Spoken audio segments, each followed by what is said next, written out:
Welcome again to the Yoga Podcast.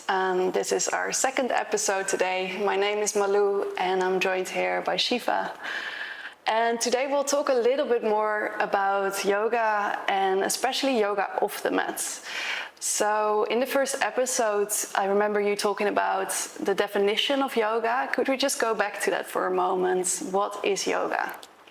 So there's yoga, the word itself means union of anything, right? But in an individual life, in an individual's life, yoga means the union of mind, body and soul. That is the ultimate union, or we can call it the union of the consciousness and the supreme consciousness. So that the word itself means uniting something. So in an individual's life is union of the mind, body and soul. And if we look at our day-to-day life, are there certain practices that can help to achieve that? Or what do we do to achieve that union? Look, first we have to understand the philosophy behind it. The philosophy itself is union with the body, union with the mind, union with the soul, union with the breath. So all these aspects are everywhere in our life, daily life. If I'm walking, then if I'm walking in the present moment, if I'm walking mindfully, then I'm doing yoga. If I'm eating mindfully, then I'm doing yoga. The process itself, the philosophy we need to understand that yoga is uniting with ourselves in every possible way. In this lifetime, we talk a lot about materialistic life, and in materialistic life we talk about multitasking. But yoga is about single tasking. Yoga is not like at the same time you are doing three different things. In this life, you can find it efficient and fast to work, but at the same time, your mind is getting into a chaos by multitasking. I think yoga is about single tasking. Any task which we do, any task which we do, if I'm talking, I'm fully listening to you and fully talking to you. That is single tasking. Yeah. If I'm watching some content, I'm watching it fully there, mindfully, instead of changing the reels. So that mindfulness itself is yoga, single tasking. What is mindfulness? Mindfulness is single tasking. Doing one task at a time. That is mindfulness. Eating, then eating efficiently. That is yoga. So in our day-to-day life, that's how we do yoga. I'm just thinking about nowadays, you already mentioned it, we want to do a lot of things all at the same time. I think there's also kind of a fear of boredom in the small tasks we might do in our daily life. Yeah. What do you think of boredom? I think boredom is the most beautiful thing. I think we will understand it more about life when we move out in the nature. When we are close to the nature, we are trying to see the ocean, the waves coming. When we are at the mountains, we are feeling the wind and just looking there. And our mind becomes still. Whoever it is who are doing multitasking, no. But when they go close to nature, they realize peacefulness. And then they feel good about it, right? So it's just that nature helps to understand that. Nature helps to understand to be still, to be single tasking, to be appreciating. It's all about digital media these days. That's we have become like this. But for example, sometimes some people come into our crystal bowl sound healing sessions, right? Yeah. And they lay down on the mat and I'm playing the bowls and they're moving a lot, moving their head, moving here and there, and not able to rest themselves completely. But even after all that struggle of 1 hour, staying there while I'm playing and trying to move, trying to do this, after that, when they come back, when we bring them back after the session, they're always smiling. Because even though in that time they were struggling, after that time they realize, oh, it was so beautiful and peaceful. Yeah. They could have maybe processed so many things. They had that resistance, they overcome that resistance. So it's also about understanding that boredom will actually bring us to joy, to That's a bliss, good one. to inner peace. So, would there be any particular practices you'd recommend to people who feel like it's hard for them to focus or? Yeah, there are many mindful practices which I can recommend. One is like mindful walking. Some people also call it walking meditation. Yeah. I would say it is walking mindfulness. For me, meditation is a completely different subject. Okay, yeah. But it can take us to meditation. That I can agree to. So walking meditation, walking mindfulness, slowly walking, right? Or just doing some breath work. Look, in pre-Vedic times, breath was a ritual before every task, right? Yeah. So, for example, before just after someone would wake up in those times, they would first breathe and feel the body full of prana, right? And then they will maybe go to a shower, take a shower, and then they want to do their morning daily invocations or ritual, then they will do another breathing. Then before breakfast, they will do another breathing practice. Before lunch, they will do another breathing practice. I think implementing the breath in our day-to-day lifestyle, just simple breathing, all alternate nostril breathing, any kind of breath work, just putting it into a ritual in our life, Yeah. making it ritualistic. Like, what are we doing uh, after eating food? When people smoke, they just want to smoke after. They're still using their breath as the medium. They created a ritual for themselves to smoke Yeah. after eating. So maybe it can be just replaced with breath. Before food, after food, before this, before any task. Oh, come back to myself, sit for 30 seconds, just breathe, and then do the next task. It's just about putting an intention with your breath. So, walking meditation, breath work can be something. You can decide, okay, this morning I will just take a little stretch. Chanting mantra is one thing. All of these aspects of yoga Yeah. and meditation brings us closer to single tasking and enjoying boredom. I met one of my teachers. Actually, he was a student in my teacher training course. Okay. And he told me more about dopamine detox. Ah. And Yeah. that's when I understood, wow, it's really important to get bored. It's really, really important to get bored.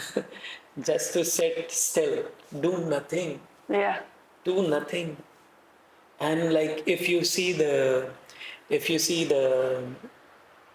flower, you like my dad says this, that becomes stupid. Now when I say to you, you will be like, what are you What do saying? you mean? Yeah. Become stupid because we humans, we always think we are smart. Ah. And when we Yeah. think we are smart, we don't appreciate something. Just yesterday, I was walking around the river. I found a frangipani flower. I look at the flower and I was like, wow, this color, I have never appreciated this color in the flower. So when we become stupid, then we can appreciate surroundings more. We can appreciate people more. We can appreciate the nature more. Or have you heard of Thich Nhat Hanh? Yeah. Yes. Yeah. He has a beautiful saying about walking meditation or walking mindfulness. He says that walk as if you're kissing the earth with your feet. Yeah. And that's one of the favorite quotes which I've ever felt. Yes, when I walk, I don't need to rush at all. and not bringing my acid up in my body, but I walk mindfully as if I'm kissing the Mother Earth. And that's so beautiful. That is. I'm kissing the Mother Earth every time with my feet, so I need to walk very beautifully. So yeah, that is these kind of practices. But as I said in the beginning, more important to understand is not which practice I should do. More important to understand is the philosophy that everything uniting with myself is yoga. So anything I'm doing, I'm uniting with myself. With that intention, with that understanding of this philosophy, then we can understand mindfulness and single tasking and getting bored more. Yeah, coming back to that idea of union. In my own practice, especially when I started practicing yoga, I actually had no connection to my body. So I started moving and trying to feel into the body, and I just didn't know how to feel into the body. And it was through like stretches and starting to really notice, I started to get a bit more of a connection. So I find that really interesting because I didn't go there I just went, basically, I wanted to do something physical. I had no idea that that would be such a big part. But could you tell a little bit more about that connection that we might get through asana with the body, the mind? Yeah. Look, I'll tell you with a recent incident.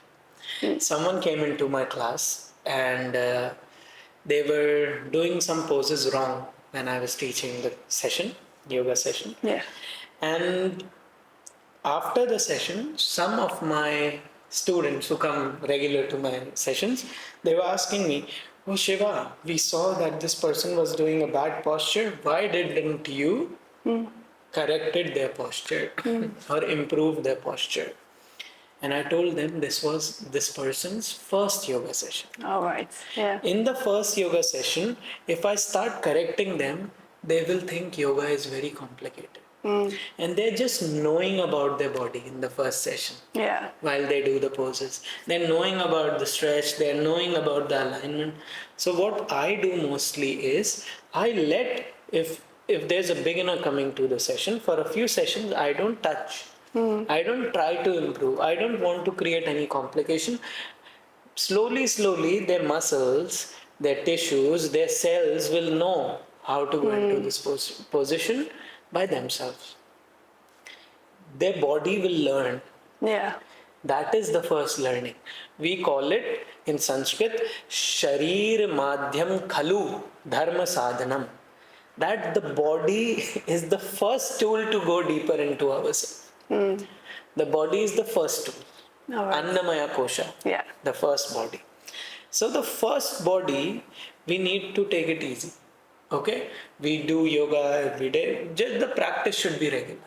Yeah. Once the practice is regular, we know more about our body. And once we know more about our body, then the focus will slowly shift towards the breath, the pranic phase. Yeah. And then pranic phase will work. Pranic phase works directly with the mental phase, with the thought phase, because prana directly connecting to the emotion, to the feeling, so you can calm yourself, right? So once someone, for example, let's say sun salutation, Surya Namaskara, once someone know all the poses, then they can bring their focus on the breath. Yeah. And that breath which they're doing, it will help their mind to stay calm. Once the mind is calm, then they can go to the spiritual work, which can be like working with the chakras, working with the nadis, and all of that comes as a later realization. Yeah. First is the body, then the mind and prana simultaneously, and then we can go deeper. So this is how it works. For sharir, the body is the first tool. Yeah. So there are many different practices called embodiment practices. All of them are using body work and stretch. This is all yoga. Yeah. They might call it different. They might create a different brand out of it. But ultimately, it is yoga. Ultimately, it's the connection with the body, Yeah. union with the body, union with the mind, union with the breath. Yeah, that's really interesting to me. I think because first I also started with the body, but I also had no connections to my emotions. I just didn't know what they were. And through the body, learning those kind of connections, then it also became easier to get to the emotional level. So that makes a lot of sense. Exactly, Yeah. exactly. Like we say, the stiffness in the body. As we say, the stiffness in the body needs to go to release many emotions. Body is a manifestation of thoughts. Whatever we are is what we think, right? So even in the body, if there is some stiffness, there is some stuck emotions also, some traumas also. So that's why it's very important to regulate the blood flow, to have that flexibility in the body. More flexible, you're more easier to adapt to situations in life. More stiff, you are actually keeping it in. And then physically, the blood vessels are not circulating the blood properly. So, yoga is not building the muscles, yoga is toning the muscles. And in that, blood vessels also get toned. Yeah. And in that, then breathing also happens properly. The prana flows into the body properly. Yeah. So all these changes start from the body. According to Patanjali, asana comes before pranayama. Yeah. Yeah. But even before that, yama and niyama come. Ah, yeah, that's The true. morals towards ourselves and the society. That is, in other words, I can say that is Mooladhara and Swadhisthana Chakra. Yama Niyama working on Mooladhara, Swadhisthana Chakra. Asana working on Manipura Chakra. Yeah. Pranayama working on Anahata Chakra.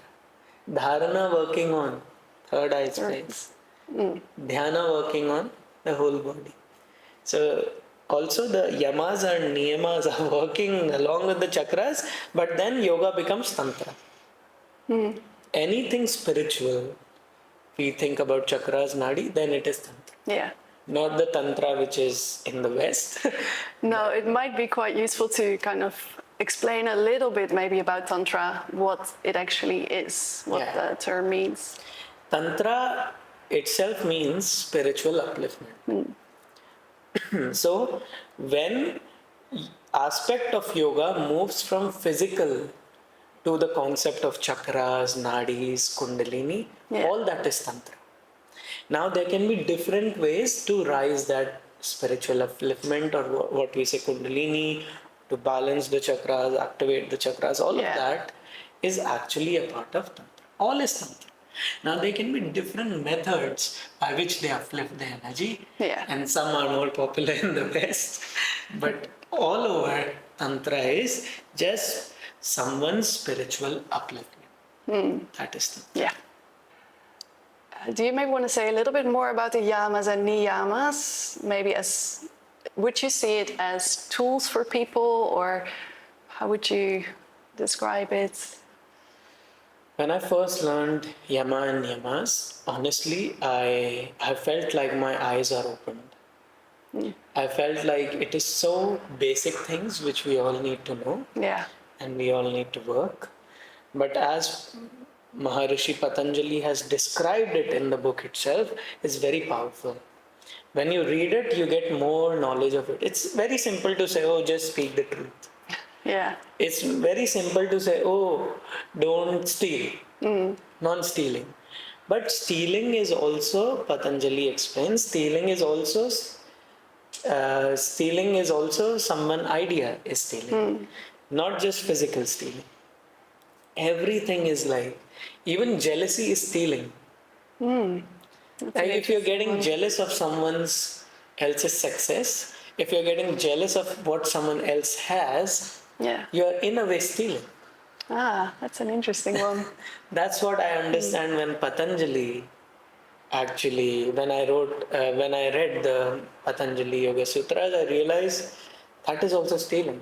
Getting jealous is also stealing. Insecurity is also stealing. Yeah. That's a good one. So all those aspects of yamas and niyamas we can think deeper. Yeah. I guess also like in different times of your life, some will be more prominent than others, and the meaning of them might kind of change with what's happening in your life. I find it interesting with ahimsa. I first really thought of it very literal, I'd say, like non-violence, and I'd say, oh, I don't eat meat or something because I don't want violence in my foods. But then I found in recent years that I also actually don't want to consume violence in the form of violent movies, for example, because it's all this coming into your system in a way, just in different ways. Yes. So for me, I noticed that it's changing with time. Yeah, it's all the samskaras. These are all impressions coming into us. Yeah. What we talk in the last episode is sangha. Yeah. Whatever we are watching or consuming is our sangha. Yeah. Thank you so much for listening to the yoga podcast. And we hope to see you next time. Yeah, see you next time very soon. Om. Oh.